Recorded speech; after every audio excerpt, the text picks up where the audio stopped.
স্ত্রী উনি গত 2023 জুলাইয়ের 24 তারিখে আমাদের পাশের গ্রামে বিবাহ। আসসালামু আলাইকুম ওয়া রাহমাতুল্লাহি ওয়া বারাকাতুহু।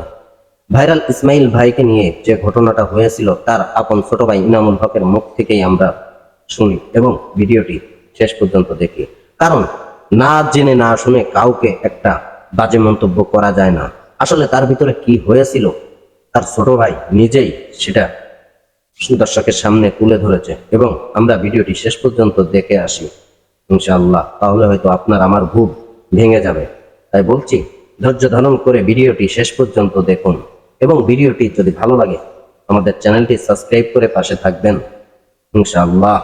ইসমাইল ভাইয়ের যে ঘটনাটা কালকে ঘটছে সেটা হচ্ছে যে ইসমাইল ভাইয়ের যে দ্বিতীয় স্ত্রী উনি গত 2023 জুলাইয়ের 24 তারিখে আমাদের পাশের গ্রামে বিবাহ করে। এটা এলাকাবাসী সাক্ষী, আমার কাছে ডকুমেন্টস আছে, সেগুলো নিয়ে আমি আমার পেজে আমি সব তথ্য তুলে ধরবো। আমি এই বিষয়টা নিষ্পত্তি করার পরে তো আমাদের কাছে সব তথ্য আছে যেগুলো আমরা পুলিশের কাছে দিয়েছি, অলরেডি থানায় সাবমিট করেছি। মেয়ের স্বীকারোক্তি থানায় নিয়েছে। তারা প্রথমে লিখছিল মেয়ে অন্যদের প্ররোচনায় যে ইসমাইলদের অনেক টাকা পয়সা, ভাইরাল মানুষ, তোমরা মামলা করে দাও।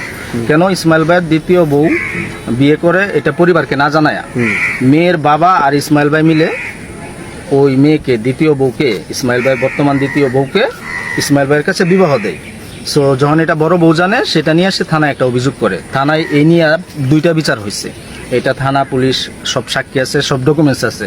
তখন গ্রামবাসী উপস্থিত থেকে এটা স্বাক্ষরিতভাবে এটা একটা সমাধান দেওয়া হয়েছিল যে 2 বউ 2 জায়গায় থাকবে। পরবর্তীতে বড় বউয়ের কথা মতো ইসমাইল ভাই এই মেয়ের একটা ঘর তুলে এবং কিছু অর্থ পয়সা দিয়া তাকে একটা তালাকনামা পাঠায়।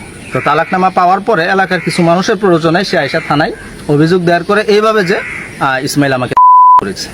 সো তারপরে মেয়েকে যখন আমাদের প্রশাসন জিজ্ঞাসাবাদ করে, মেয়ে তাদের কাছে যে জবানবন্দি দিয়েছে সেটা হচ্ছে এরকম যে উনি আমার স্বামী, মানে মেয়ে মিথ্যা কথা বলে নাই, উনি আমার স্বামী, ওনার সাথে আমার সংসার হয়েছে এবং বৈধভাবে সেটা হয়েছে। আমার কাছে কিন্তু আসলেই ডকুমেন্ট আছে, আমি সেগুলো আমার পেজে উপস্থাপন করব। সো এইটা নিয়ে যারা বিভ্রান্তিকর নিউজ ছড়াচ্ছেন, আমি দয়া করে বলবো যে আমি এটা নিয়ে খুব শীঘ্রই হয়তো একটা সংবাদ সম্মেলন করব এবং আমি আপনাদেরকে সঠিক তথ্যটা জানাবো। কেউ ভুয়া নিউজ বা বিভ্রান্তকর নিউজ পেয়ে বিভ্রান্ত হবেন না। সো সবার প্রতি এটাই অনুরোধ রইল।